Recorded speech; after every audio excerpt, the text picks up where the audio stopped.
hadir di kesempatan kali ini. Saya buka dulu Bu ya acaranya ya, supaya kita tidak terlalu Tafadhal, malam. tafadhal. Ya. Bismillahirrahmanirrahim. Assalamualaikum warahmatullahi wabarakatuh. Waalaikumsalam. Waalaikumsalam warahmatullahi wabarakatuh. Alhamdulillahillazi anzala sakinata fi qulubil mu'minin liyazdadu imanan ma'a imanihim. Asyhadu an la ilaha illallah wahdahu la syarikalah wa asyhadu anna Muhammadan abduhu wa rasuluhu alladzi la nabiyya wa la rasula ba'dah. Amma ba'du. Allahumma inna nas'alukal huda wat tuqa wal afafa wal ghina. Allahumma inna na'udzubika min ilmin la yanfa' wa min qalbin la yakhsha wa min nafsin la tashba' wa min da'watin la yustajabu laha. Subhanaka la ilma lana illa ma 'allamtana innaka antal alimul hakim. Alhamdulillah, segala puji bagi Allah yang sudah memberikan banyak nikmat kepada kita semua, dan pada kesempatan malam ini Allah berikan kesempatan kita untuk bisa belajar bersama gurunda kita Buya Dr. Ar-Razi hafizahullah ta'ala. Tidak lupa sholawat serta salam semoga terlimpahkan kepada tauladan kita, inspirator hidup kita, Nabi penutup risalah para nabi sebelumnya, Nabi akhir zaman, satu-satunya Nabi yang bisa memberikan syafaatul uzma nanti kepada kita semua, yaitu Nabi Muhammad Sallallahu Alaihi Wasallam, kepada keluarganya, para sahabatnya, termasuk kepada kita selaku umatnya. Alhamdulillah, terima kasih kami haturkan ya kepada Buya Rozi yang sudah hadir pada kesempatan malam ini. Ya, dari tengah kesibukan beliau masih memberikan kesempatan kepada kita untuk bisa berbagi ilmunya di insyaallah kajian rutin bersama MIM Foundation ya, dari Bandung, yaitu kajian rutin hadis Arba'in An-Nawawi ya. Dan ini pertemuan perdana ikhwati iman sekalian, dan insyaallah akan kita rutinkan ya di kesempatan setiap bulannya ya, di setiap bulannya akan kita rutinkan. Kalau pertemuan perdana sekarang di Sabtu ketiga ya, dan insyaallah di bulan-bulan berikutnya kita akan ada hadir di Sabtu kedua bersama guru kita ya. Buya Rozi dan rekan-rekan sekalian, di Bandung kondisinya hujan, alhamdulillah sudah sekian lama kita menghadapi agak kemarau ya, dan mudah-mudahan ini berbarengan dengan kajian kita menunjukkan keberkahan buat kita semua ya, bersama berbarengan dengan belajar kita di kesempatan perdana ini. Tidak akan berpanjang lebar, saya sampaikan dulu mungkin beberapa hal ya yang terkait dengan tata tertib belajar kita ya, dan tadi sudah disampaikan ya lewat slide, silakan.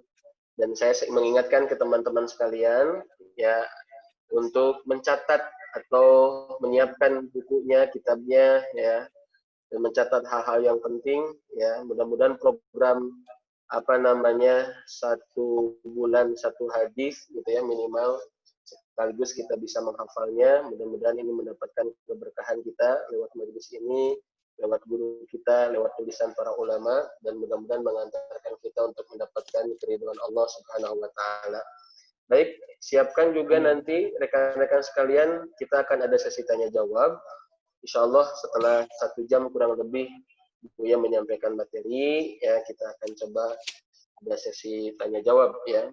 Alhamdulillah yang hadir pada kesempatan ini 77 peserta ya kurang lebih ya, dan insyaallah kita akan mendengarkan paparan materi dari guru kita. Buya, mangga dipersilahkan waktu dan tempat ya, seluas-luasnya kami siap untuk bisa menerima siraman ilmunya. Mangga Buya, barakallahu fiik. Wa iyyakum. Assalamualaikum warahmatullahi wabarakatuh. Waalaikumsalam warahmatullahi wabarakatuh. Alhamdulillah rabbil alamin, hamdal hamidin, hamdal mustaghfirin, hamdan yu'afi ni'amahu wa kafi'u mazidah. Asyhadu an la ilaha illallah, asyhadu anna Muhammadan 'abduhu wa rasuluh. Allahumma shalli wa sallim wa barik ala nabiyyina Muhammad wa ala alihi wa ashabihi wa li baitihi wa dzurriyyatihi ajma'in wa ba'd. Baik, sahabat-sahabat semua, terutama yang kita sangat hormati, cintai, Ustadz Hasan Faruqi dan teman-teman Hamim Foundation. Semoga Allah mudahkan urusannya, Allah sampaikan maksudnya. Amin ya rabbal alamin. Begitu juga teman-teman yang ikut ke dalam kajian kita hari ini dari berbagai wilayah. Alhamdulillah rabbil alamin. Ya, seperti yang kita sepakati bahwa kajian kita akan menyentuh hadis ya. Karena banyak sekarang orang tidak sabaran. Jika al-ilmu itu bisabri, ilmu itu wajib dengan sabar. Kesabaran berilmu itu salah satunya adalah kesabaran berguru. Orang hari ini nggak sabar berguru seperti dulu Imam Bukhari sabar berguru sehingga gurunya 1.700. Ibnu Hibban sabar berguru sampai gurunya 2.000. Hatta Imam Ahmad yang simbol dari salaf itu kan Imam Ahmad itu gurunya juga banyak sekali. Imam Syafi'i juga banyak sekali dan rekor yang tertinggi itu Abu Hanifah sampai gurunya 4.000. Nah, itulah salah satu sunnah ulama salafus saleh. Jadi kalau betul kita mengikuti ulama salafus saleh, maka tidak usah dulu kita berbicara penampilan, tapi mari kita ikuti metode mereka belajar. Supaya ilmunya sama, ilmunya munasib, muafik, ilmunya nanti serasi. Dan sangat aneh kalau kemudian orang hari ini mengatakan, saya cukup membaca Sahih Bukhari, saya nggak perlu berguru, maka dia telah mengkhianati Imam Bukhari. Karena Imam Bukhari menulis Sahih Bukhari setelah berguru kepada ribuan orang. Lalu tiba-tiba dia mengatakan, saya langsung ke Nabi. Berarti dia juga sedang tidak, dia nggak mengerti sebenarnya Sahih Bukhari itu apa, gitu ya. Baik. Apalagi belum lama ini teman-teman dikagetkan dengan adanya beberapa penceramah yang mengatakan saya langsung berguru kepada Nabi. Ya. Kalau kami yang alhamdulillah Allah takdirkan bisa mengambil hadis kepada ahlinya, tidak ada satupun kami yang berani, jangankan ke Nabi. Misalnya ini ada Syekh Yasin Al-Fadani, ahli hadis di Mekah, orang kita tapi sudah jadi kebangsaan Saudi. Kita nggak ketemu beliau, kita nggak berani bilang saya murid Syekh Yasin, saya berguru ke Syekh Yasin. Itu pembohong. Disebut orangnya kazzab, dajjal dalam ilmu hadis. Jadi dajjal dalam hadis itu beda dengan dajjal dalam ilmu aqidah. Dan saya nggak bisa bayangkan seandainya orang-orang seperti ini hidup di zaman salafus soleh. Mungkin disebut ya nggak tahu lah ya, istilahnya mungkin sama, disebut dajjal indal ulama al-hadis. Dan tapi teman-teman, mungkin maksudnya baik, cuma kam min muridil khair layanalaha. Tapi banyak orang yang ingin kebaikan, cuma saya nggak tahu cara sampainya, sehingga tidak sampai-sampai. Alhamdulillah kita punya guru-guru, masyaikh-masyaikh bersanad, berijazah, yang bersambung kepada Rasulullah. Mereka membimbing kita berakhlak, bertawadhu. Dan ini rahasia dan kabar gembira buat kita semua. Ciri-ciri orang yang berhati mulia, berhati rendah, berhati humble ya, mau berguru. Maka saya sangat apresiasi kepada Ustadz Hasan Faruqi. Beliau sudah ustadz, sudah dai, sudah keren lah, tapi masih mau ngaji ya. Semoga akhlak seperti ini ditiru oleh banyak orang. Ya. Barakallahu fiik Ustadz Hasan Faruqi. Dan memang ilmu itu tidak ada habisnya. Tidak ada habisnya. Meskipun saya sudah mungkin beratus-ratus kali ngajar An-Nawawi, Arba'in Nawawi. Tapi setiap kali saya membaca, saya menemukan hal baru. Kira-kira begitu. Baik teman-teman, kita langsung saja. Nanti di pertemuan keberapa saya akan sebutkan sanad saya ke Imam Nawawi, atau nanti saya kirim ke teman-teman Hamim Foundation ya. Sanadnya ada beberapa jalur. Mungkin waktunya kita nggak ada sekarang untuk menyebutkannya. Kita langsung saja ke Muqaddimah Imam Nawawi ya. Sebelum masuk muqaddimah, ada sedikit saja Imam Nawawi ini, teman-teman semua, berumur 45 tahun dan tidak sempat menikah. Maka disebutlah beliau hasura, aliman, zahidan hasura. Jadi beliau ini ulama jomblo. Tapi saya nggak nyaranin antum jomblo ya. Imam Nawawi ini jomblo karena beliau tidak sempat untuk mengurus dirinya sendiri, apalagi mengurus selain dirinya, anak istrinya. Nah, kalau mau nanya di sini Imam Nawawi ini meskipun berumur cuma 45 tahun, tapi beliau Allah izinkan menulis kitab melebihi umurnya. Maka kalau teman-teman tuh baca kitab fikih, kitab hadis, itu selalu muncul nama Imam Nawawi. Yang paling populer di dunia, sehingga ada ungkapan bahasa Arab, la yakadu baitu mu'min muslimin illa wa fihi mu'allafatun Nawawi. Tidaklah ada rumah seorang muslim yang mukmin kecuali di rumahnya ada karya-karya Imam Nawawi, minimal arba'in.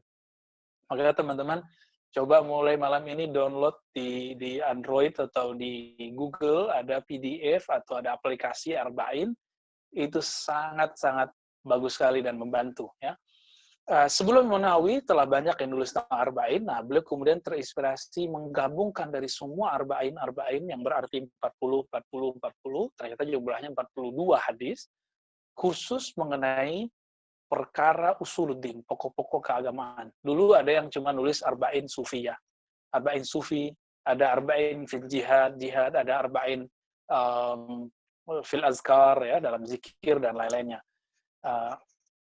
Karena banyak ulama yang menulisnya, dan ini dimulai dari ulama salafus saleh, yaitu temannya Imam Malik bernama Ibnul Mubarak, yang boleh kita sebut sebagai imam yang mengajarkan bahwa wajib bersanad, itu Imam Ibnul Mubarak.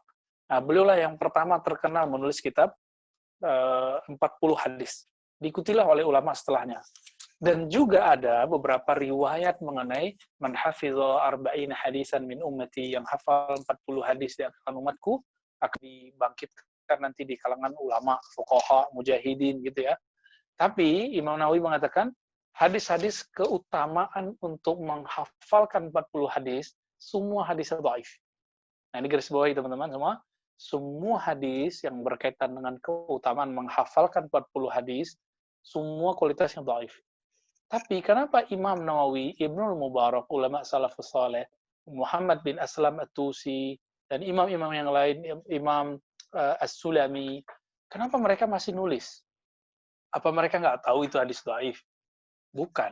Jadi ternyata bedakan kualitas hadis dengan al-amal bil hadis, itu beda.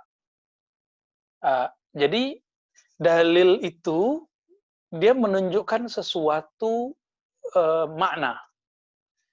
Bisa jadi dalilnya ini lemah, karena riwayatnya lemah, tapi isi dalilnya kuat. Apa indikasi suatu amalan itu dia kuat, meskipun riwayatnya lemah? Itu ada ulama salafus soleh atau ulama fuqaha yang mengamalkannya. Nah, ini saya sering ditanya oleh orang-orang yang gagal paham memahami aliran-aliran dalam Islam. Mereka tidak bisa memahami 73 golongan yang Nabi sebut itu aliran beda akidah, bukan beda fikih. Jadi ketika ulama berbeda mengenai bab bid'ah fikih, itu bukan berarti beda firqah, beda aliran. Maka selama masih ada ulama yang mendalilkannya, maka itu tidak bid'ah, meskipun dianggap bid'ah oleh sebagian orang. Ternyata ada yang nanya, wah ini Ustadz nih benar-benar tolol sekali nih gitu ya. Saya disebut tolol, tapi ya saya nggak marah. Ya, syubhat lah, apalah. Kita nggak ada masalah dengan itu, tapi kita malah kasihan sama orangnya.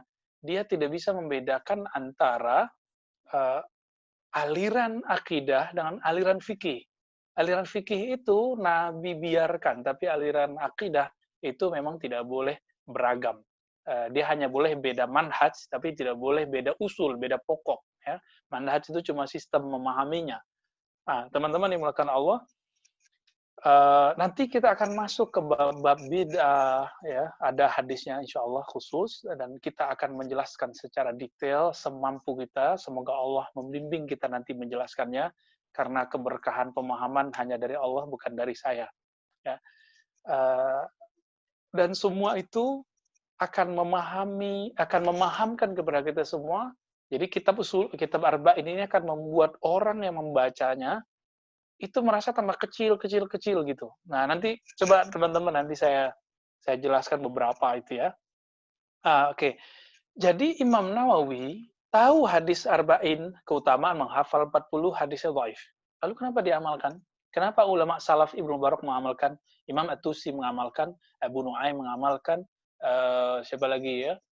As-Sulami mengamalkan, sampai Ibnu Shalah mengamalkan, dan Imam Nawawi mengamalkan. Sampai sekarang itu kawan saya di Darussunnah itu juga buat arba'in. Tapi sebanyak itu arba'in yang bertahan dalam khazanah keilmuan itu hanya arba'in Nawawi. Yang lain itu cuma jadi pajangan. Nah, ini unik juga nih ya. Kecuali ahli hadis, mereka doyan semua tuh arba'in apa aja ditelan. Nah, teman-teman semua, ini kata para ulama kita pertanda bahwa si pengarangnya ini punya etikat yang baik dan tulus. Nah, terlepas dari semua itu, mau niatnya baik nggak baik ya, Imam Nawawi mengamalkan hadis yang dhaif karena ada ulama salafus saleh yang mengamalkannya. Nah, di sini muncullah kaidah bahwa sebuah hadis yang dhaif dia boleh diamalkan apabila ada ulama mu'tabar yang mengamalkannya. Jadi bukan karena si hadis yang dhaif itu, tapi karena ada ulama yang mu'tabar tadi. Nah, maka nanti kalau teman-teman buka pembuka dari muqaddimah dari arba'in, itu ada kalimat yang saya sebutkan barusan. Saya boleh bacakan ya. Bismillahirrahmanirrahim. Bisanadina mutasil ilaihi qala, beliau berkata, waqad istakhartullah ta'ala. Aku istikharah kepada Allah Ta'ala fi jami' arba'ina hadisan. Untuk mengumpulkan 40 hadis. Apa kata beliau? Iqtidaan bihaula'i la'immatil a'lam. Untuk mengikuti ulama-ulama yang tadi. Lebih dari 10 ulama nulis tentang arba'in. Wa hufazil Islam, dan para hufaz. Nah, ini gelar untuk para ahli hadis. Jadi teman-teman, di Indonesia, orang hafal Quran disebut al-hafiz.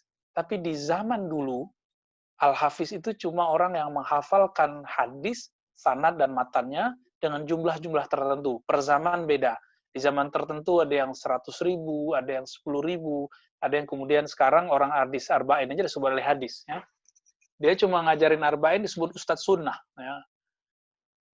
Saya merasa tidak pantas disebut sebagai ustadz sunnah. Ya. Kita cukup menjadi khudamus sunnah, khadimus sunnah. Kita pelayan sunnah Nabi, kita bukan ustadz sunnah. Ya, sepakat ya Ustadz Faruk ya, Ustadz Hasan.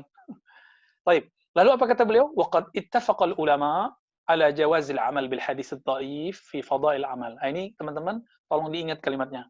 Ittafaqal ulama. Ulama sepakat. Ittafaqa. Ini saya ulangi ya. Ittifaq.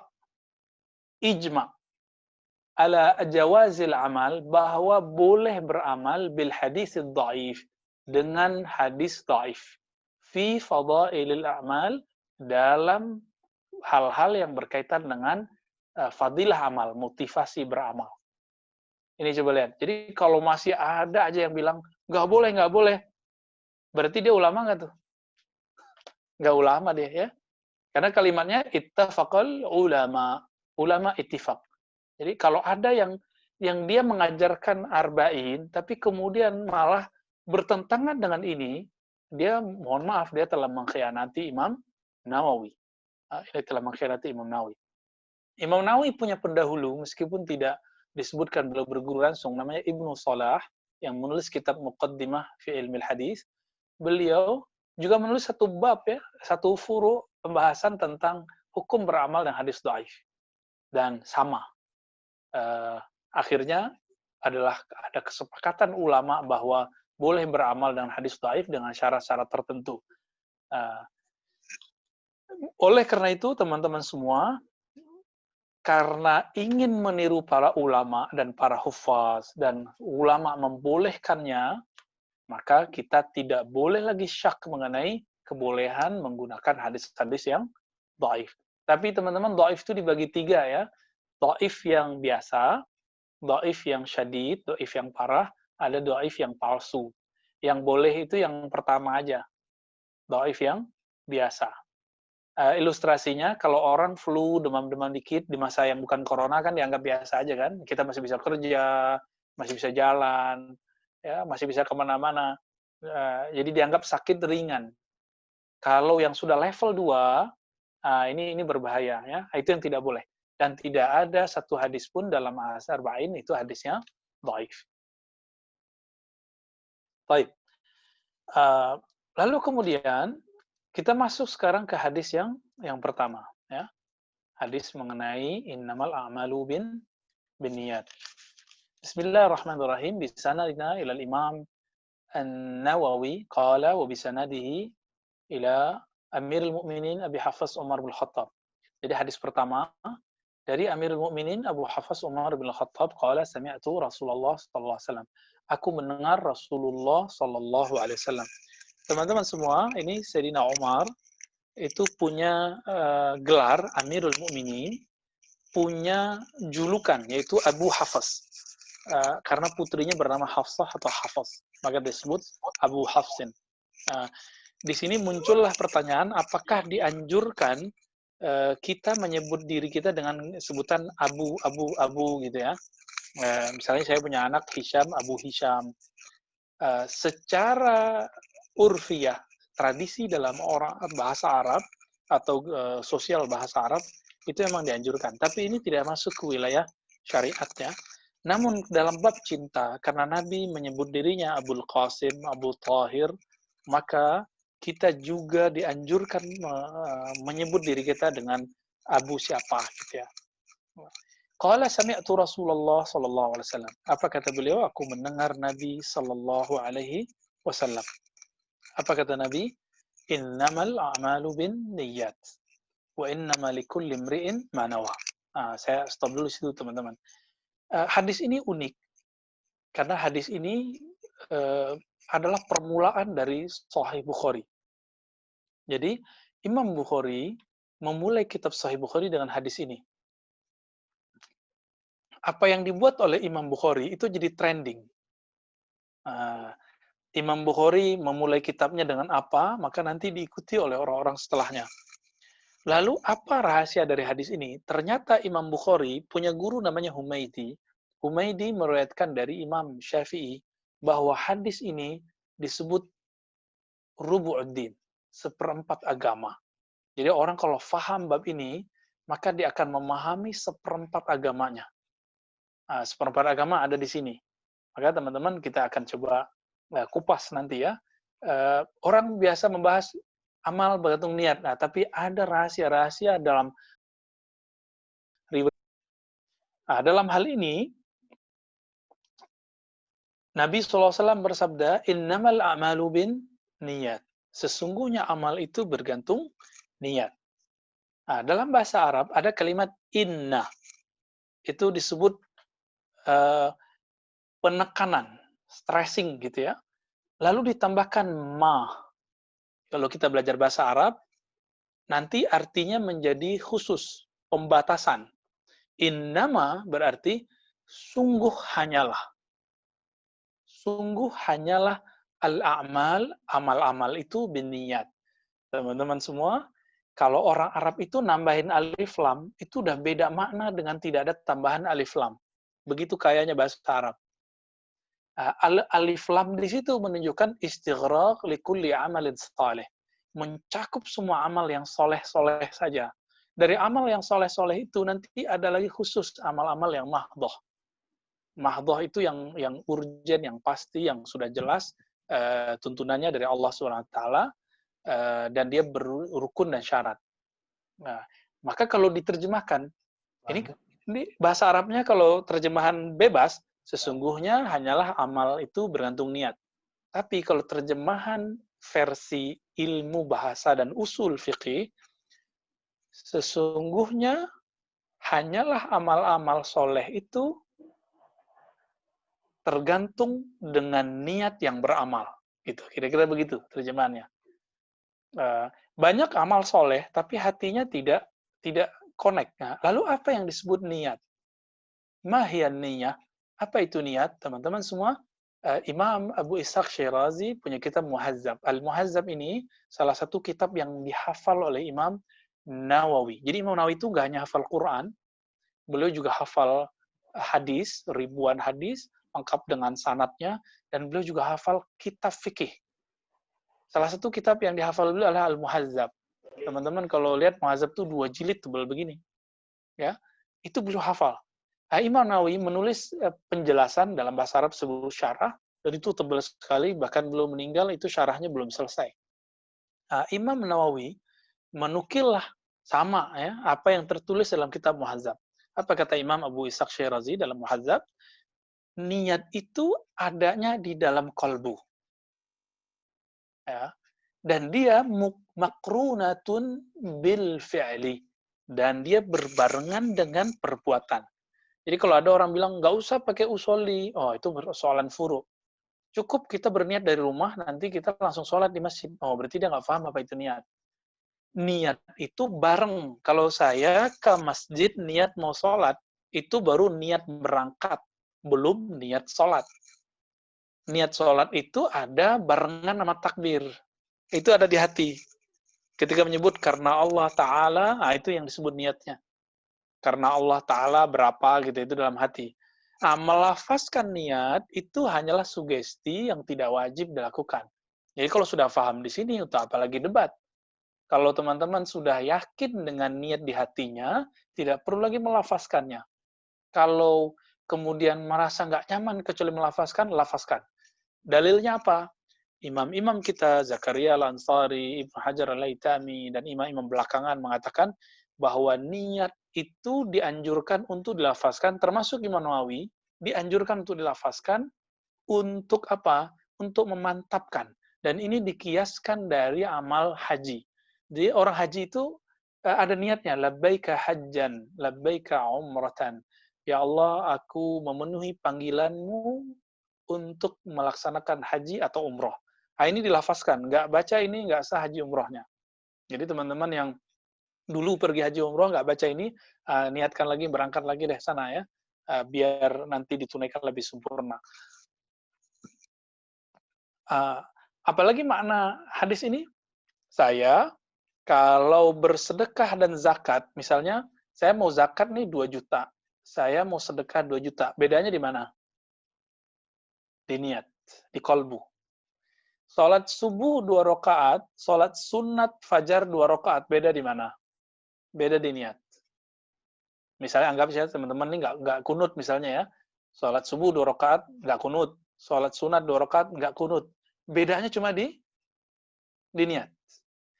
Salat zuhur dan asar, salat sunat zuhur 4 rakaat, salat sunat asar 4 rakaat, itu bedanya cuma di niat. Nah, itu secara hukum fikih. Apalagi arti niat? Jadi niat pertama artinya adalah apa? Gerak hati atau tujuan hati yang berbarengan dengan perbuatan. Tapi ada makna kedua yang ditulis oleh Imam Nawawi dalam permulaan dari kitab Riyadhus Shalihin. Beliau menyebutnya hudurul qalbi atau hudur niyah. Hudurul qalbi. Kesadaran hati saat beramal. Itu disebut juga niat. Maka orang-orang yang sholat, tapi dia tidak ada kesadaran dalam sholatnya tidak diterima. Disebutlah fawailul musallin, celaka bagi orang yang sholat karena di ayat 2 ayat setelahnya mereka lalai. Ya. Baik. Inilah kira-kira makna innamal a'malu bin niyyat secara umum. Ini kaidah besar. Lalu muncul kaidah kedua, wa innama likulli imri'in ma nawa. Dan sungguh hanyalah bagi setiap orang hanya dia mendapatkan apa yang dia niatkan. Sahabat-sahabat melakukan Allah, kita misalnya ya, sholat atau baca Quran, ingin nanti tunggu aja. Dalam beberapa waktu nanti akan ada yang muji. Tunggu aja, bentar aja nanti ada yang puji. Begitu ajibnya niat, karena niat itu dia bergerak lebih cepat dari yang lain. Yang dikatakan misalnya dalam riwayat keutamaan berkurban, yang sampai bukan darahnya, bukan dagingnya, tapi at-taqwa. Kan begitu. At-taqwa itu di sudur, dia buah dari niat yang tulus. Faman kanat hijratuhu, siapa yang hijrahnya? Jadi Nabi setelah memberikan kaidah, lalu Nabi memberikan contoh. Ini kaidah, amal soleh tergantung niat. Berarti amal tidak soleh, nggak perlu pakai niat. Lalu setiap orang akan mendapatkan apa yang dia niatkan. Ini kaidah besar. Sekarang dikasih contoh. di zaman Nabi kasusnya adalah orang-orang berhijrah dari Makkah ke Madinah karena ingin berebut menikahi janda cantik namanya Umrul Qais. Nah, ini disebut dengan asbabul wurud. Nah, ini teman-teman, salah satu kewajiban seorang pengajar hadis sebelum mengajarkannya adalah mempelajari apakah hadis ini mempunyai konteks sejarah yang disebut asbabul wurud. Di belakangnya itu ada kisah-kisah yang kemudian membuat hadis ini muncul. Dan itu wajib bagi seorang pengajar hadis. Kalau enggak, maka dia akan bertabrakan nanti dengan ahli fikih, ahli akidah, dan lain-lain. Ya. Sama, misalnya contoh, kalau orang nggak paham konteks sejarah, ketemu hadis Nabi bilang, Inna abi wa abaka finnar, ayahku dan ayahmu masuk neraka. Kan Nabi ngomong gitu ke orang. Kalau nggak paham sejarah ini, nanti orang akan bilang orang tua Nabi di neraka. Gitu. Nanti kita akan sampai ke bab-bab tersebut jika Allah izinkan, insya Allah. Nah, lalu Nabi kasih contoh, siapa yang hijrah kepada Allah dan Rasulnya, ilah itu juga bisa berarti li, ya. Siapa yang hijrah karena Allah dan Rasulnya, maka dia berhijrah karena Allah dan Rasulnya. Kalau kita kembalikan ke mana asalnya ilah, maka pertanyaannya, siapa yang berhijrah kepada Allah? Hijrah secara bahasa itu artinya moving, intiqal min makanin ila makan, ya, berpindah dari satu tempat ke tempat yang lain, itu disebut dengan hijrah. Atau kita menjauhi suatu tempat, itu disebut hijrah. Maka ada sebuah hadis, la yahillu li imri'in muslim ay yahjura akhah, ya, fawqa salasi ayyam. Tidak boleh, tidak halal bagi seorang muslim untuk yahjura, hijrah juga. Yahjura, apa artinya di situ? Menjauhi saudaranya, tidak menyapa saudaranya selama 3 hari. Gitu. Satu akar kata tuh, yahjura. Nah, artinya menjauh, tidak menyapa. Maka hijrah itu bisa artinya menjauh. Ibtiad dan syai', ya. Maka siapa yang berpindah kepada Allah, Allah kan tidak bertempat. Ya, apa maksudnya? Maksudnya siapa yang berpindah karena Allah. Siapa yang berpindah dari kehendak nafsunya kepada kehendak Allah Subhanahu wa taala dan kehendak Rasulullah sallallahu alaihi wasallam, maka dia dihitung berhijrah kepada Allah dan Rasulnya meskipun badannya cuma pindah tempat di dunia, pindah fisik. Wa man kanat hijratuhu lidunya yusibuha. Siapa yang hijrahnya karena dunia yang hendak dia capai, aw imra'atin yankihuha, atau karena ingin menikahi seorang lawan jenis, fa hijratuhu ila ma hajara ilaih. Maka dia hanya dinilai hijrah untuk itu. Nah, ini teman-teman, hijrah ini kata Nabi, la hijrata ba'dal fathi, hadis sahih Muslim. Tidak ada hijrah setelah futuh Mekah. Illa jihadun wa niyah, kecuali jihad dan niat. Jihad melawan musuh, melawan diri sendiri, melawan musuh yang ada, yang zahir, dan musuh yang tidak zahir. Waniyah dan niat yang tulus. Jadi jihad itu sekarang sudah terkhususkan maknanya kepada 2 hal, yaitu hijrah itu sudah beralih makna, ya, ke jihad dan niat. Di hadis ini dikatakan bahwa hijrah, siapa yang hijrah karena dunia, secara harfiah dunia itu bermakna sesuatu yang dekat dan rendah. Sedangkan akhirat artinya sesuatu yang jauh dan dia tinggi. Walal akhiratu khairun laka minal ula. Ya, akhirat itu lebih baik daripada dunia. Maka dunia di situ disebut ula, yang awal, ya. Padahal sebelum ini kita sudah ada awal sebelum di sini, yaitu di alam yang lain yang disebut alam ruh, ya. Maka teman-teman semua, siapa yang hijrahnya karena hal-hal duniawi, duniawi di situ bisa bisnis. Saya dilaporkan oleh beberapa teman-teman, ada teman orang ini hijrah, dia berpenampilan dengan gaya A, karena dia jualan baju-baju, pakaian-pakaian, atau herbal-herbal yang dikonsumsi, yang dipakai oleh komunitas A. Nanti kalau dia pindah ke komunitas yang lain, jualan lagi, nanti dia beda jualan, gitu. Jadi dia berhijrah karena ingin jualan bisnis. Dapat untung? Iya, dia dapat untung. Ya, tapi apakah itu yang dimaksud? Tidak. Ya, yusibuha, tapi Nabi sudah jamin kalau hijrahmu karena dunia pasti kamu dapatkan. Karena bisnis, karena duniawi. Dunia itu teman-teman dibagi dua. Ad-dunya, ya, mata' wa mata'uha naw'ani. Ada dua. Maddi atau ghairu maddi. Materi dan non-materi. Materi ya fulus, makanan, rumah, pakaian, kendaraan, itu masuk. Ini membuat orang susah untuk move on, susah untuk keluar dari kesesatannya, ya, dari nafsiyahnya, dari dirinya, dari jeratan jiwanya, itu susah. Nah, dan yang kedua, ghair maddi, tidak materi, tapi dia nyata. Dua-duanya nyata. Misalnya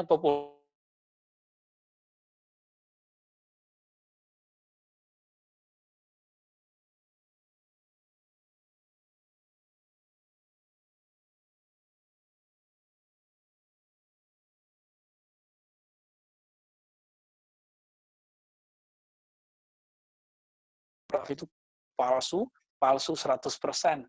Ya. Mereka ini jadi mu'alaf cuma karena ingin mendapatkan 1/8 zakat itu, ya, dan itu gede sebenarnya. Ya. Lalu kemudian menjelek-jelekan agama sebelumnya, bla bla bla bla bla, dan kita tidak akan mau seperti itu, ya. Kita tidak perlu testimoni yang negatif, ya. Al-Islam ya'lu wa la yu'la alaih. Islam kita sudah sempurna, sudah indah, sudah luhur, tidak perlu dengan menjatuhkan orang. Jadi satu kemuliaan itu tidak perlu dengan cara menjatuhkan orang. Maka teman-teman, in kunta aliyan, ya, fala tuhinu ahadan. Jika Anda memang mulia, maka jangan rendahkan siapapun. Ya. Lalu Nabi mengatakan, awim ra'atin yankihuha, atau ingin menikahi, kalau secara harfiah, perempuan. Karena Nabi lebih berbicara kepada laki-laki, tapi terjemahan maknawi yang kita pakai malam ini, atau ingin mendapatkan pasangan hidup, yankihuha, yang bisa dia nikahi, fahijratuhu ila ma hajar alaih, maka dia akan mendapatkan apa yang dia niatkan dari hijrahnya. Ya, ada orang yang hijrah, ya bagus-bagusin suaranya ketika Quran, ya, nanti biar dapat ikhwan atau akhwat yang suka dengan suara itu, ya. Suatu kali ada seorang kawan kita, imam masjid, ngimamin terus pakai suara-suara ala Sudais, ya, tahu Sudais, ya, Imam Masjidil Haram. Harapannya nanti biar yang di belakang jatuh cinta, atau di belakang yang pernah haji umroh nanti ngajak dia umroh. Bener, ba'da sholat ada yang bilang, Ustadz saya rindu ke Mekah, Madinah, bla bla bla, ujung-ujungnya ayo nanti saya ajak Ustadz, kesampaian. Nah, jadi apa yang dia niatkan sampai, karena jangankan Quran, ma'u zamzam lima syuriba lahu, air zam-zam itu akan menjadi wasilah mewujudkan apa yang kita mau. Apalagi Quran, kalamullah tabaraka wa ta'ala. Jadi banyak orang jauh-jauh mencari wasilah, jauh-jauh mencari istighosah, ternyata Al-Quran sendiri itu sudah cukup menjadi wasilah kita. Baik, hadis ini, jadi jika kita maknai lebih dalam, teman-teman semua, maka hijrah itu dibagi dua. Hijrah ruhani, yaitu kepada Allah dan Rasulullah, ada hijrah duniawi, baik yang bersifat materi ataupun non-materi. Maka yang diminta dari kita mulai malam ini, coba perbaharui hijrahnya, karena Nabi mengatakan, la hijrata ba'dal fathi, seperti yang kita sebutkan sebelumnya, tiada hijrah setelah Fathu Mekah. Fathu Mekah 8 Hijriah, jadi setelah 8 tahun Hijriah, itu baru Fathu Mekah.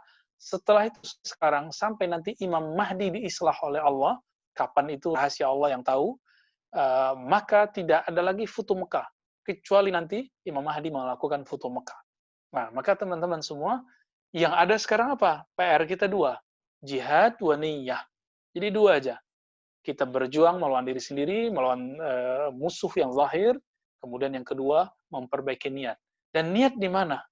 Niat di kolbu. Ini yang dilupakan orang. Maka kajian-kajian kita seharusnya banyak ngurusin kolbu. Seharusnya banyak ngurusin kolbu. Tapi kita kecewa sekali, kok jamaah diajak ngomongin bab fatwa. Akhirnya jamaah sudah mulai berfatwa di masyarakat. Akhirnya teman-teman yang baru ngaji berani menyalahkan kiai yang sudah ngajar 20-30 tahun. Jamaah yang baru setahun 2 tahun hijrah berani menyesatkan ulama ahli tafsir yang umurnya 90% untuk Quran. Nah, ini mengecewakan sekali. Berarti niatnya bukan karena Allah Subhanahu wa taala. Teman-teman semua, berkaitan dengan semangat kita menuntut ilmu, ini juga berkaitan dengan niat. Dalam hadis Tirmizi, hadis Imam Hakim itu disebutkan bahwa man talabal ilma, ya, siapa yang menuntut ilmu bukan karena Allah, tapi li ghardin agradid dunya, karena tujuan-tujuan duniawi, baik popularitas, mau berdebat, mengalahkan fulan. Ini mohon maaf, saya membaca beberapa teman-teman nih dari materi saya tadi, ada yang terbersit di hatinya. Wah, ini materi Ustadz bisa untuk bantah kelompok A deh, gitu ya. Tolong dibenerin, itu dibuang lagi deh. Saya nggak bermaksud untuk itu ya. Saya, wallahi demi Allah, saya tidak bermaksud itu. Kajian kita untuk mengislah diri kita sendiri, mengislah niat kita. Kalau itu terbersit, cukup katakan a'udzubillah minasyaitonirrajim, aku berlindung dari godaan setan yang menggodaku untuk berdebat. Karena di hadis Imam Tirmizi dan Hakim tadi dikatakan, orang yang belajar karena niat untuk duniawi atau mendebat orang-orang bodoh, berbangga di hadapan orang intelektual ulama, lam yashum raihatal jannah, tidak akan mencium bau surga. Saya nggak mau nanti teman-teman ngaji ke saya, tapi malah nggak mencium bau surga. Maka saya juga harus berniat. Kajian saya ini bukan untuk mengkonter Ustadz Fulan, bukan mengkonter kelompok Sianu, tidak. Kita nggak ada maksud. Jika kita menyebutkan contoh-contoh tadi, itu cuma tulil ibrah, bukan untuk menjelek-jelekan mereka atau merendahkan mereka. Ya, kalaupun misalnya ada terloncatkan, saya minta ampun kepada Allah Subhanahu wa taala. Di ujung hadis, teman-teman yang muliakan Allah, ini pesan ilmiah, jadi suatu hadis disebutkan sumbernya. Jadi tradisi ini adalah tradisi umat Islam. Maka Imam Al-Hakim dalam muqaddimah kitabnya Mustadrak al-Sahihain, ini kitab hadis yang juga sahih, meskipun tidak semua orang menyepakatinya, di situ disebutkan bahwasannya sanad adalah khasisatun, adalah keistimewaan dari umat Muhammad sallallahu alaihi wasallam. Jadi kalau antum hari ini tidak bersanad, tidak punya ijazah, maka tidak ada yang akan menghubungkan antum dengan para ulama salafus saleh. Maka semua pengakuan itu hanya berujung kepada tadlis, ya, kebohongan yang terselubung tanpa disadari, itu terjebak kepada berbohong kepada diri sendiri. Kita nggak ketemu mereka, nggak punya sanad mereka, dari mana kita tahu kita mengikuti mereka? Nah, Imam Nawawi dengan jujur mengatakan, padahal hadis ini sudah masyhur, rawahu Imam al-Muhadditsin. Hadis ini diriwayatkan oleh dua imam besar ahli hadis, yaitu Abu Abdullah Muhammad bin Ismail bin Ibrahim bin Mughirah bin Bazdawai al-Bukhari. Jadi Imam Bukhari ini ternyata nama aslinya Muhammad bin Ismail. Beliau juga anak yatim, ya, dan waktu kecilnya beliau ini buta. Jadi Imam Bukhari kecilnya buta. Lalu melihat anak-anak bermain, beliau kemudian malah nabrak pintu karena nggak punya mata, nggak bisa melihat. Akhirnya ibunya menangis dan berdoa sembari bersalawat, ya Allah, sembuhkan mata anakku, beri dia penglihatan yang sehat. Saat dia nangis, dia peluk anaknya, tertidur. Di saat itu bertemu Sayyidina Ibrahim Al-Khalil alaihissalam. Dan apa yang terjadi? Nabi Ibrahim mengatakan, doamu telah diterima.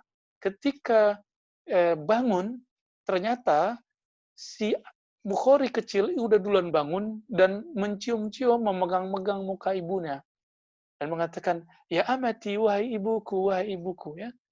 Disitulah dia merasa takjub. Jadi, tidaklah ada Bukhari kecuali ibunya juga seorang wali. Jadi ibunya Imam Bukhari itu berakhlak seperti wali. Apa cara satu dari akhlak kewalian? Mempunyai keyakinan yang mantap kepada Allah Subhanahu wa taala. Nah, maka banyaklah wali-wali perempuan yang tersembunyi. Nah, semoga teman-teman yang punya pasangan, pasangan yang mempunyai rahasia itu, teman-teman yang belum menikah, baik perempuan, ikhwan akhwat, menyimpan rahasia itu di kalbunya, rahasia yakin. Sayyidina Ali mengatakan modal rezeki itu cuma dua, yakin atau mengejar rezeki. Orang yakin dikejar rezeki, tapi beda dengan orang males ya. Lalu yang kedua, orang yang mengejar rezeki. Semoga kita bisa menempatkan diri di mana harus dikejar, di mana harus mengejar ya. Dan teman-teman semua, menikah itu bagian dari rezeki, bisa kita dikejar, bisa kita mengejar. Baik itu ikhwan ataupun akhwat. Semoga nanti Mim Foundation bisa menjadi wasilah untuk itu ya, Ustadz Hasan ya. Amin. Baik. Lalu yang kedua, apa yang perlu diketahui, Imam Bukhari bukanlah orang yang tinggal di negeri Arab. Meskipun masih keturunan Arab, tapi beliau tinggalnya di Bukhara. Alhamdulillah Allah izinkan saya pernah ke sana, dan jauh sekali. Sekitar 4.000 kilo jaraknya dari Bukhara ke Mekah. Dan hadis ini diperoleh Imam Bukhari setelah beliau melakukan perjalanan dari Bukhara ke Mekah, mengejar seorang murid dari Imam Syafi'i namanya Imam Al-Humaidi. Nah, saya ulangi teman-teman, Imam Bukhari untuk dapat hadis ini nggak bilang saya langsung ke Rasulullah aja gitu ya, nggak ada itu ceritanya dulu tuh. Ya, semuanya harus pakai referensi karena sanad itu artinya referensi. Beliau kejar pakai onta, dikejar dari Bukhara, belum berjalan ya, musim dingin, musim panas, salju, padang pasir, angin keras, bekal habis, itu beliau lewati. Waktu musim haji, beliau haji dengan ibunya dan adiknya Ahmad. Lalu ketika hendak balik, beliau mengatakan kepada ibundanya, "Wahai ibuku, aku hendak belajar kepada ulama Mekah." Padahal beliau saat itu sudah hafal 70.000 hadis. Nah, disitulah bertemu dengan Imam Al-Humaidi. Nah, maka teman-teman, betul sekarang Zoom enak ya, antum bisa ngaji, nggak perlu datang kemana-mana lah. Tapi nanti kalau sudah ada vaksin, sudah mulai normal kembali, coba azamkan dalam hati. Saya ingin mengunjungi guruku meskipun sekali. Gitu. Jadi yang jauh-jauh itu coba antum azamkan. Kalau dia dekat denganku, aku ingin bersamanya, aku ingin ngaji kepadanya setiap minggu, bahkan setiap hari kalau perlu ya. Baik, yang kedua, Abul Husain Muslim bin Hajjaj. Disebut Imam Muslim. Beliau pun nggak tinggal di Arab, tinggalnya di mana? Di Persia. Maka beliau di belakangnya ada Naisapur. Antum kalau nanti buka di GPS, Naisapur itu jauh sekali. Namun dia satu arah dengan Bukhara. Ya. Orang ke Bukhara dulu, nanti turun ke Naisapur, baru nanti Irak, baru nyampe nanti di Hijaz ya. Panjang sekali perjalanannya. Bedanya Imam Muslim ini dia komunitas Arabnya lebih banyak. Sedangkan Imam Bukhari sebelum belajar Quran dan Sunnah, beliau dikursuskan dulu oleh ibundanya belajar bahasa Arab. Karena beliau lahir di Uzbek, salah satu wilayah Rusia hari ini. Nah, hadis ini teman-teman, muttafaq alaih. Nah, apa arti muttafaq alaih?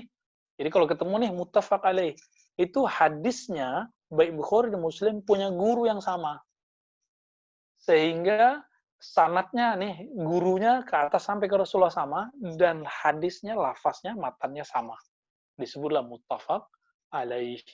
Ada lagi istilah hadis riwayat Bukhari Muslim. Belum tentu dia muttafaq alaih, karena mungkin gurunya beda, tapi hadisnya mirip. Nah, kira-kira itu teman-teman semua, beberapa refleksi kerohanian dari hadis ini. Kita berharap hadis ini kemudian menjadi wasiat untuk diri sendiri agar selalu membersihkan kolbu, agar selalu berniat yang baik. Semoga Allah Ta'ala meluruskan niat kita, karena disitulah Allah memandang, innallaha yanzuru ila qulubikum, Allah hanya memandang kolbumu, tidak pandang lama sujudmu, tapi pandang lurus niatmu dalam sujud. Allah tidak pandang berapa juz bacaanmu, tapi Allah pandang bagaimana engkau tulus dalam membaca. Allah marzuqnal ikhlas. Amin ya rabbal alamin. Saya kembalikan kepada Ustadz Hasan Faruqi. Tafadhal Ustadz.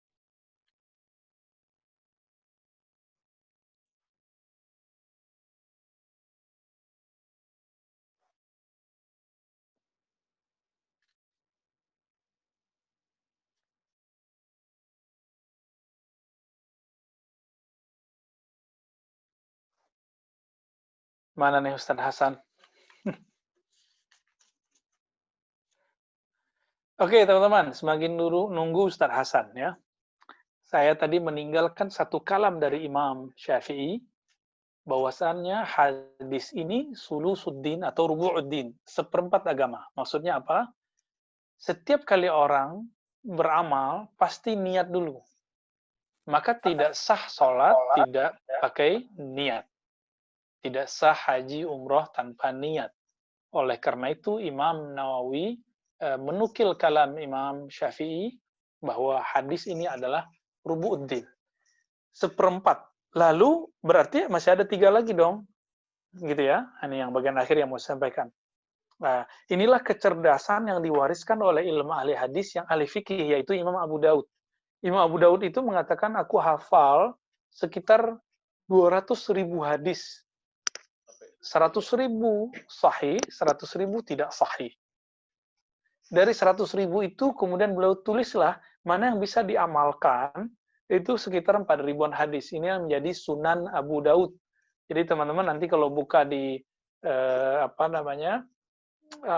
Android itu ya, Play Store, nanti ketemu Sunan Abu Daud.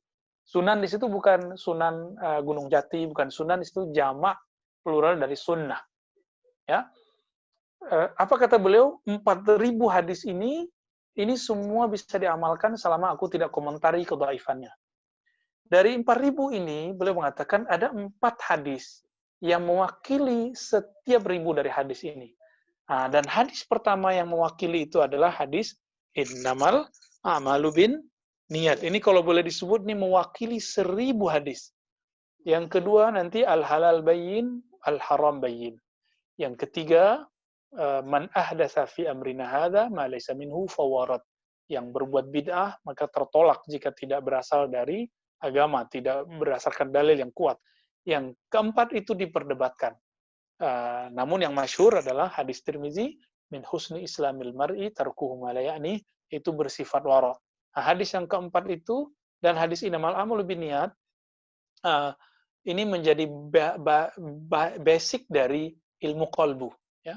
Sedangkan yang kedua dan ketiga itu menjadi basic dari ilmu akidah dan fiqh ya. Kira-kira itu teman-teman semua. Saya kembalikan ke Ustadz Hasan. Tafadhol Ustadz Hasan. Ya, alhamdulillah. Sudah ada suaranya, Bu ya? Sudah. Ya, alhamdulillah ya. Terima kasih Bu ya yang sudah memaparkan materinya. Masya Allah, tabarakallah ya, subhanallah. Rekan-rekan sekalian, pada kesempatan malam ini kita mendapatkan dosis tinggi ya, walaupun tadi saya sempat kesindir sebenarnya Bu ya. Tadi saya kesindir itu karena tadi terlintas bahwa kata-kata Bu ya ini ada untuk ditembak ke komunitas lain itu. Tapi jadi tidak jadi gitu ya. Jadi tidak jadi karena Bu ya sudah mengingatkan. Masya Allah, terima kasih Bu ya. Mudah-mudahan kita semakin terjaga lurus ya niat kita. Bu ya, ini ada beberapa pertanyaan luar biasa, masih banyak sekali yang ngejapri ataupun yang ada di Zoom grup chatnya. Saya sampaikan dulu mungkin beberapa Bu ya. Satu terkait dengan sanad Bu ya. Ini tadi bisa sampaikan terkait dengan sanad.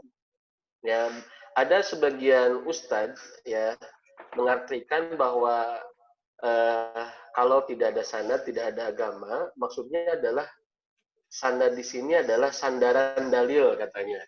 Nah, itu bukan sanad yang diartikan seperti ilmu hadis, karena arti isnad atau sanad itu adalah sandaran katanya. Jadi maksudnya adalah bukan kita harus berguru katanya, harus memiliki sanad sampai ke Rasulullah, tetapi maksudnya adalah sandaran atau dalil atau hujah Itu yang disebut dengan sanad. Bagaimana Buya terkait dengan hal itu? Ya, ini kan yang tadi Ustadz Hasan mau niatkan nembak orang ini ya. Ya, apakah benar maksud sanad itu berdalil? Nah, kalau ada orang berbicara begini, pertama saya nasihati, terutama diri saya sendiri dan juga dia, ayo kita belajar bahasa Arab lagi. Emang sanad artinya apa? Beda nggak sanad dengan dalil? Beda, ya. Dalil itu adalah teks yang menunjukkan suatu sumber dari hukum. Dalil ini mempunyai perangkat namanya sanad. Apa maksud sanad? Dalil itu sampai ke kita lewat sanad, maka dalil beda dengan sanad. Sanad itu adalah perangkat yang membuat dia sampai, maksudnya media. Jadi apa arti sanad? Sanad itu boleh kita sebut referensi hadis. Ini sumbernya dari mana sih gitu. Nah, dari fulan, dari fulan, dari fulan. Coba kita kembalikan ke Sahih Muslim ya. Mungkin teman kita itu ajak dia, ayo kita bareng ya buka Sahih Muslim bagian Muqaddimah.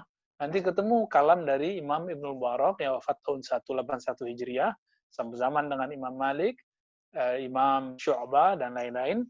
Beliau mengatakan al-isnadu minad-din. Bersanad bagian dari agama. Apa arti bersanad? Dijelaskan oleh murid Imam Malik, yaitu Imam Syafi'i. Al-isnad, yaitu haddasana, haddasana. Engkau mengatakan, guruku menyampaikan begini, guruku menyampaikan begini. Jadi, bersanad itu bukan mengatakan, ini hadis riwayat Bukhari loh. Itu bukan bersanad. Itu namanya menyebutkan sumber takhrij. Apa arti takhrij? Takhrij itu ilmu tentang penelusuran sumber satu hadis. Sedangkan bersanad ini dibagi 3. Ada sanad fikrah, pemikiran. Misalnya saya nih berguru ke seseorang syekh, seorang ulama, lalu cara berpikirnya betul-betul mempengaruhi cara berpikir saya. Maka disebut sanad fikrah. Ada sanad formalitas, itu sanad ijazah. Nah, ini banyak nih ya. Contohnya banyak orang yang tamat di Al-Azhar, tapi akidahnya, manhaj keilmuannya nggak mengikuti Al-Azhar. Banyak. Kenapa? Dia nggak ngaji di Azhar. Tapi LCMA-nya Al-Azhar. Atau sebaliknya, dia tamat di Medina, di Mekah, tapi dia nggak ngikutin trennya sana gitu. Tamat di UIN, tapi nggak ngikutin tren UIN misalnya. Tamat di pesantren NU, Muhammadiyah, tapi mengikuti tren yang lain. Ini sanad ijazah. Sanad ijazah ini gunanya adalah legalitas. Yang kedua, lil husul alal barakah atau tabarruk, untuk mendapatkan keberkahan. Maka bisa saja dulu orang setelah baca Sahih Bukhari kepada ulama fulan, lalu dia baca lagi ke ulama fulan.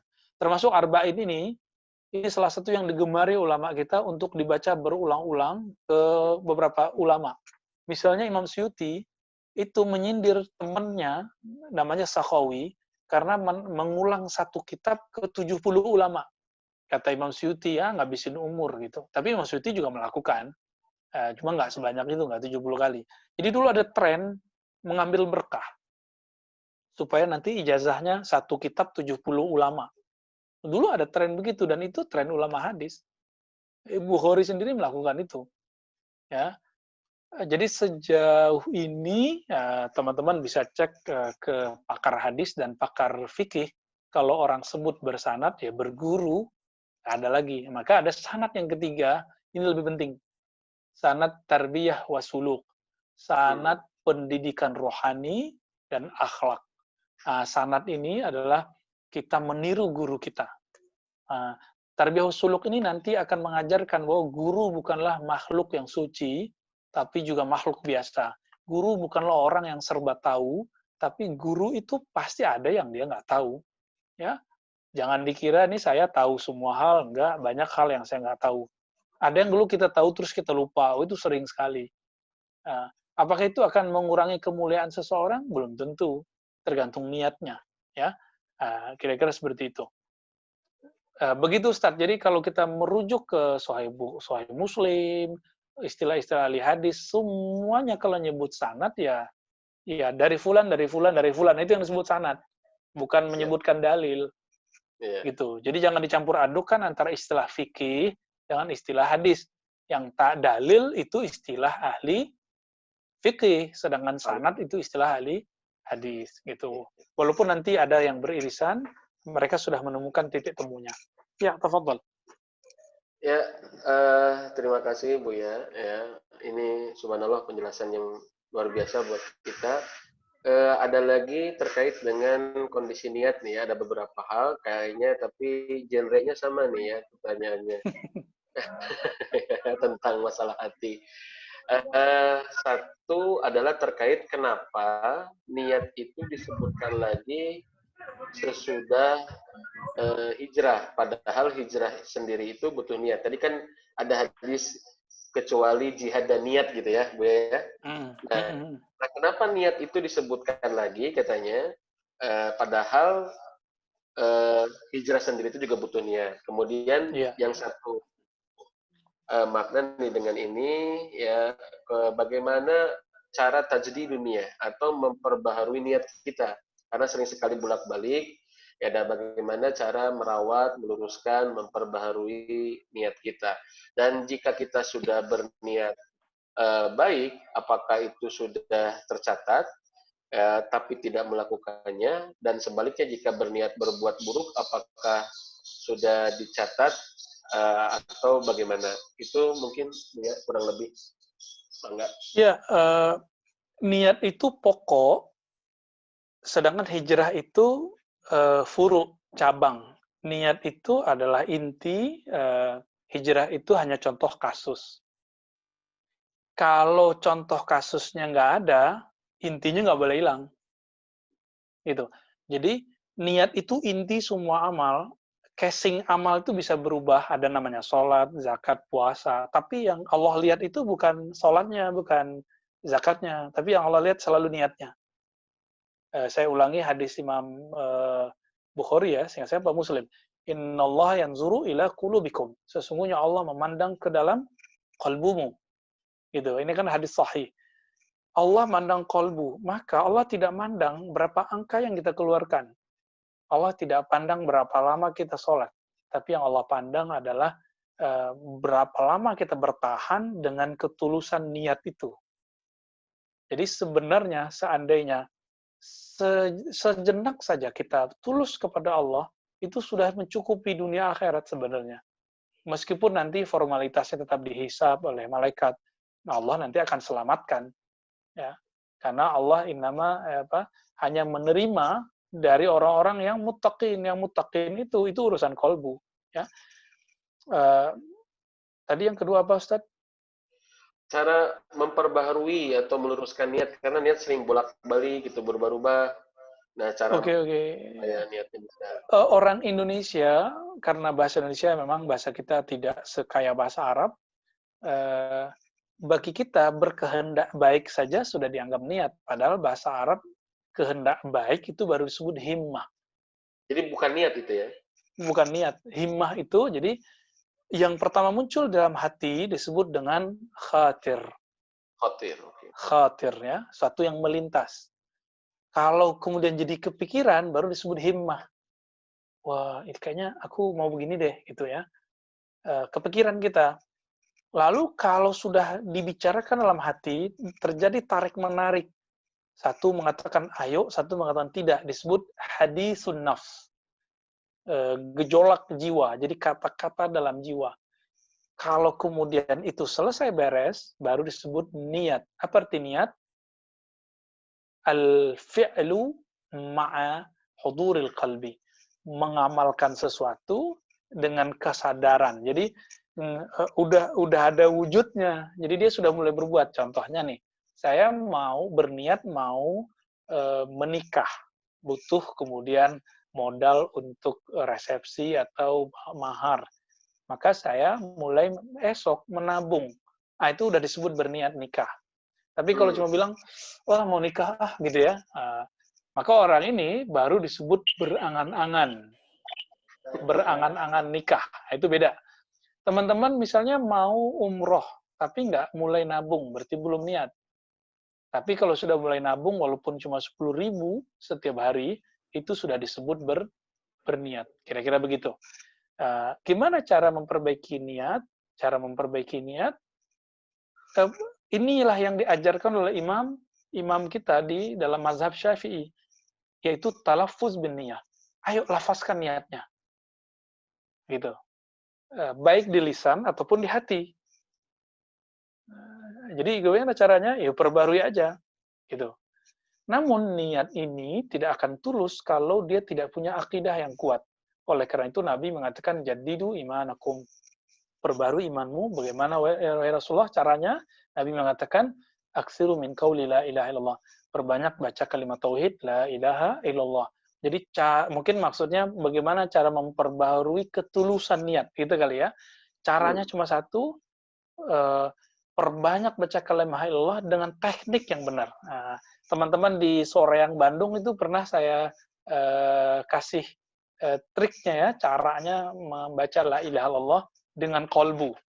Mungkin nanti bisa ngobrol lah dengan teman-teman itu.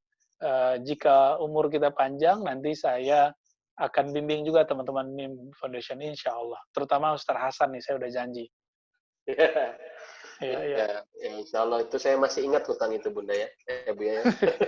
Ya, kalau aneh nggak sempat sono, antum yang ke Jakarta, Depok, ke Ciputat, kemana lah, nanti kita ketemu ya. Insya Allah Bu ya. Atau aneh ke Bandung, insya Allah. Insya Allah kami sudah mengagendakan hari Selasa di Ribat sudah mulai ya Bu ya. Sudah mulai.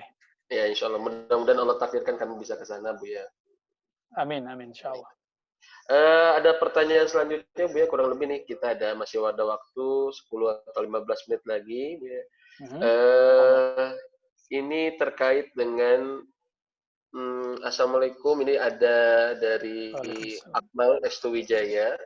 Bagaimana cara memperkuat niat agar timbul rasa zauk dalam hati ya saat beribadah, atau istilah Jawanya itu apa ini, krenteng hati ya, begitu ya kurang lebih ya. Mungkin sama dengan pembahasan beliau ya, atau mau menambahkan Bu ya, silakan terkait dengan pertanyaan ini. Iya, qalbu itu dia kal-awiyah, begitu kata Imam Izzuddin bin Salam dalam kitab Halur Rumuz ya. Jadi qalbu itu kayak wadah. Wadah itu kalau nggak diperbarui airnya, maka dia berlumut. Itulah yang disebut riyadhah ya. Apa arti riyadhah? Riyadhah itu latihan yang dilakukan berulang-ulang. Maka ketika Nabi mengatakan perbanyak baca la ilaha illallah, itu adalah cara untuk melatih qalbu, membersihkan isinya.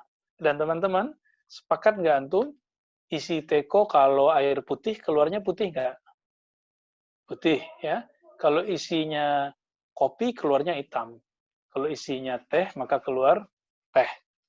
Berdasarkan itu, apa yang kita latihkan di kolbu, apa yang kita input ke dalam kolbu, pasti itu yang keluar.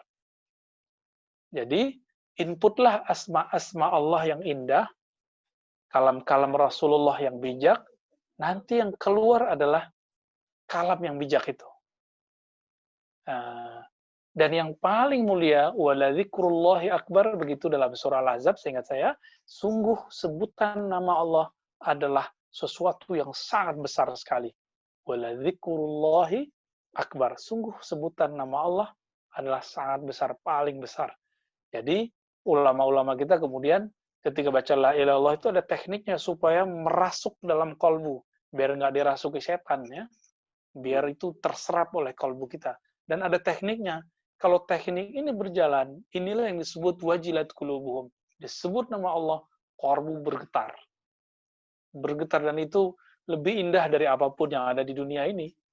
Ya, nanti temukanlah guru yang bisa membimbingnya, karena ini ada pada ahli-ahli kolbu yang mereka mempunyai koneksi rohani kepada Allah SWT dengan media guru-gurunya. Jadi bersanad juga sampai kepada Rasulullah Shallallahu Alaihi Wasallam. Oke. Ya. Jadi kalimat zikir juga ada sanadnya ya Bu ya? Oh iya, jadi zikir itu ada yang am, ada yang umum. Antum bisa amalkan subhanallah, alhamdulillah, Allahu akbar, la ilaha illallah gitu. Tapi itu la ilaha illallah itu ada yang bersanad. Ada yang bersanad. Dan itu ketika dibimbingkan sesuai dengan tekniknya, rasanya itu lebih ajib ya. Tanyalah teman-teman kita yang sudah dapat talqin zikir, bimbingan zikir dari guru-guru mulia yang bersanad, itu dahsyat sekali rasanya. Masya Ya. Allah. Ya. Ya. Baik, terima kasih Bu ya. Baik, selanjutnya ini ada Satya Nugraha ya dari Cimahi. Syarat apakah yang harus dipenuhi untuk mengamalkan hadis doib biasa? Dan bagaimana caranya kita mengetahui kalau hadis itu hadis doib biasa, bukan hadis doib palsu? Kalau untuk mengetahui ini doif tidak doif, maka harus bertanya kepada ahlinya, ya. Minimal ya kita baca buku-buku Imam Suyuti atau Imam Nawawi atau banyak lah ya, sekarang banyak. Bahkan ada yang kontroversial ya. Sama kayak kita. Jadi ahli hadis itu kayak dokter. Ada yang dokter yang disukai orang, ada yang kontroversial, ada yang disepakati dia keren hasil penelitiannya, diagnosanya. Dalam hadis juga ada. Misalnya Imam Ibnu Hajar, nah ini disepakati ini nggak ada. Mau kelompok apa aja sepakat Ibnu Hajar ini penelitiannya oke. Tapi kalau Syekh Albani yang belakangan ada, itu diperdebatkan oleh ahli hadis. Dan itu biasa. Kalau dalam dunia ilmiah harus siap didebat. Nggak siap didebat, jangan masuk ke dunia ilmiah dan jangan pernah menyematkan kajian kita dengan sebutan kajian ilmiah. Gitu. Yang disebut ilmiah adalah sesuatu yang qabilun lit-ta'yid wal i'tirad ya. Dia bisa diingkari, bisa dikuatkan, bisa dikritisi, bisa bisa dimacam-macamin lah, dan itu kemudian kita pertahankan. Mempertahankan ketika ada orang mendebat, itulah yang disebut proses ilmiah. Bukan malah kemudian nyala-nyalain orang gitu ya. Ya ke sana lagi deh jadinya. Sudah Bu ya. Niat kami sudah mulai lurus insya Allah.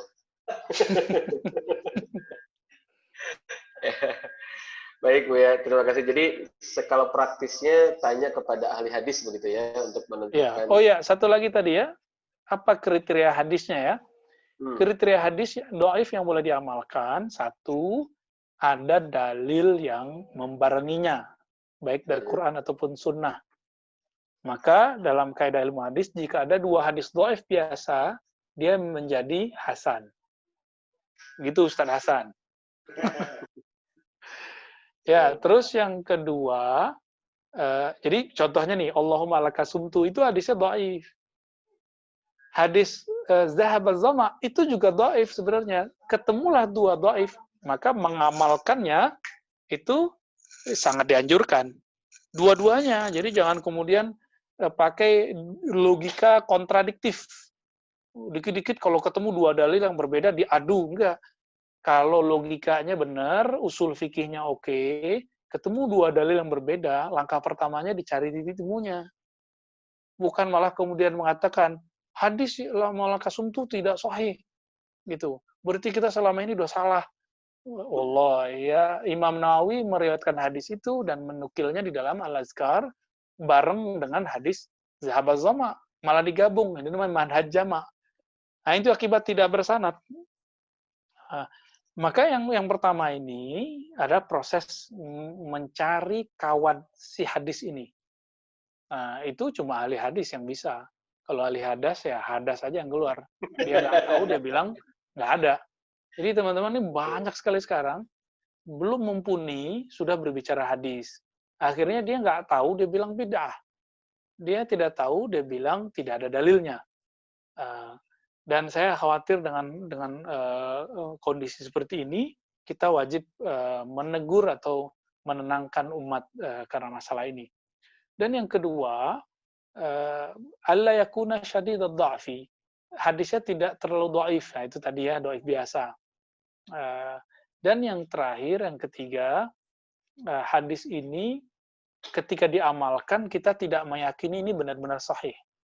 Nah, maka disitulah Imam Nawawi ngasih celah tadi, saya mengamalkan menulis arba'in bukan karena hadis dhaif, keutamaan 40 hadis, tapi karena ada ulama yang mengamalkannya. Jadi ini saya kasih clue-nya teman-teman, selama masih ada ulama mazhab yang mengamalkannya, maka itu bukanlah bid'ah. Nah, jangan disamakan mazhab dengan firqah. Lagi-lagi ya, ada yang mengkritisi kita tapi nggak punya modal keilmuan yang kuat. Dia anggaplah mazhab itu firqah. Ya, nauzubillah min dzalik, ya nauzubillah min dzalik. Oke, Ustaz. Cukup kali, Ustaz? Ya, Bunda, Buya, ada 3 menit lagi boleh?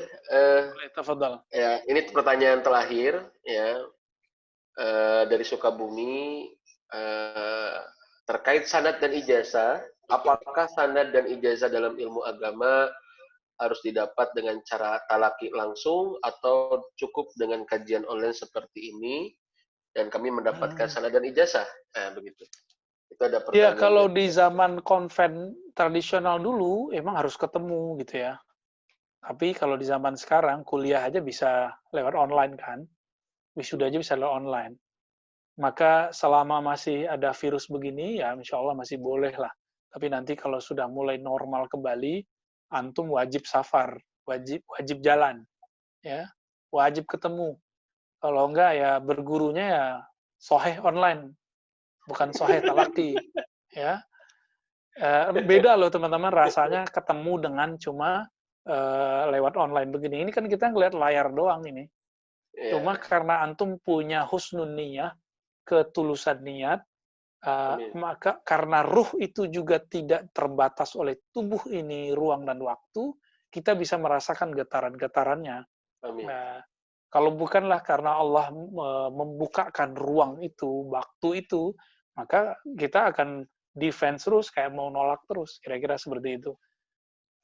Jadi, untuk zaman sekarang, ijazah yang antum dapat, ini bisa 2 nih, ijazah pemikiran dan ijazah sanad legalitas, gitu. Artinya, boleh ngajarin arba'in nanti, gitu, bisa.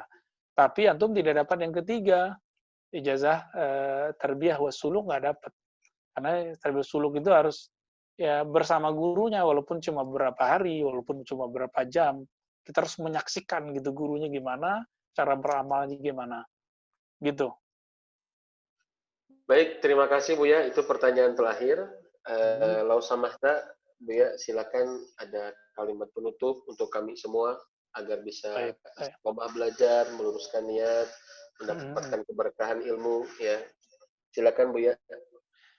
Teman-teman semua, Allah memandang ke kolbu, dan salah satu perangkat dari kolbu itu adalah ilmu, dan ilmu itu ternyata adalah jalan pintas menuju Allah, karena ilmu adalah sifat Allah, dan Allah menyebut dirinya alim, maha tahu. Maka Ibnu Abbas mengatakan, al-ilmu lillah wa ya'bal ilmu illa yakuna lillah. Ilmu itu adalah sifat Allah, milik Allah, maka sang punya ilmu enggan jika ilmu ini ada di hati seseorang, di pikiran seseorang, di rumah seseorang, kecuali ilmu ini akan membimbing orang tersebut menuju Allah SWT. Maka mari berilmu sebanyak-banyaknya, bermakrifat sedalam-dalamnya, insya Allah nanti kita akan bertemu Allah dalam keadaan yang sa'adah, kebahagiaan yang abadi. Amin ya rabbal alamin. Demikian dari saya, mohon maaf, kebetulan masih ada tamu, jadi saya harus live langsung ya. Oke, masih live langsung. Ya, makasih. Jazakumullah khairan ya. Ya, assalamualaikum warahmatullahi wabarakatuh. Waalaikumsalam warahmatullahi wabarakatuh. Ya. Terima kasih kepada gurunda kita Buya Ar-Razi Hashim Hafizahullah Ta'ala yang sudah memaparkan kajian hadis arba'in pada kesempatan malam kali ini.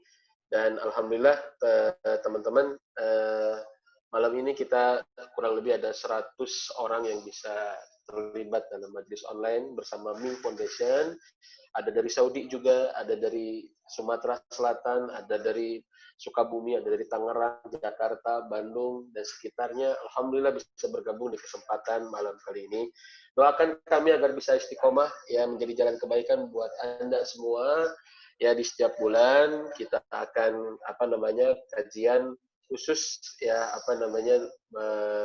membahas hadis Arba'in An-Nawawi bersama guru kita Buya Ar-Razi. Terima kasih atas atensinya, perhatiannya. Insya Allah kita gabung di bulan depan, di pekan yang kedua. Kalau hari ini kita Sabtu ketiga, pekan ketiga, insya Allah bulan depan Sabtu kedua. Dan jangan lupa tetap follow MIM Foundation ya di akun Instagramnya supaya dapat tetap informasi tentang kajian-kajian. Terima kasih, mohon maaf saya Hasan Faruqi sebagai moderator di kesempatan malam kali ini. Atur nuhun, jazakumullah khairan kepada semua teman-teman yang sudah terlibat, ya tim dari MIM Foundation juga ya dan yang hadir, mudah-mudahan menjadi jalan kebaikan jariah buat kita semua. Barakallahu fikum, kita tutup dengan kifaratul majlis. Subhanakallahumma wa bihamdika asyhadu an la ilaha illa anta astaghfiruka wa atubu ilaik. Assalamualaikum warahmatullahi wabarakatuh.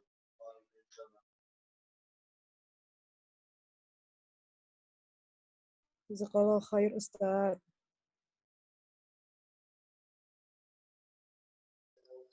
Wa jazakallahu khair.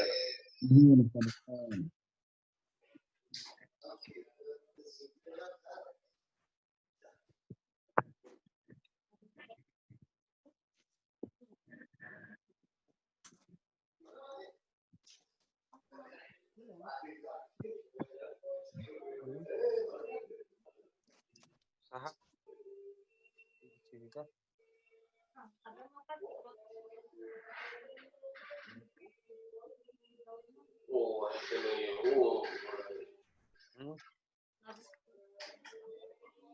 Alhamdulillah.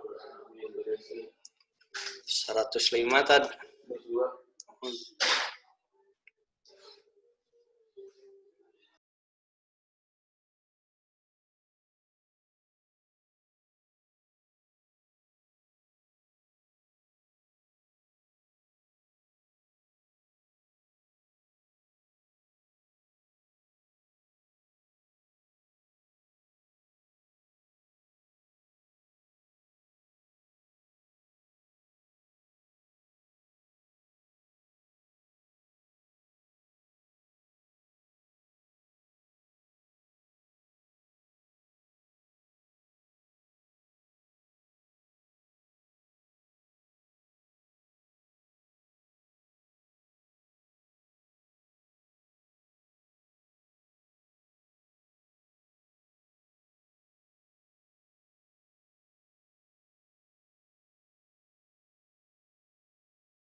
ينظرون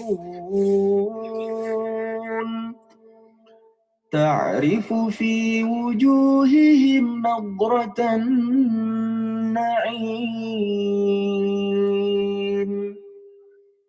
يسقون من رحيق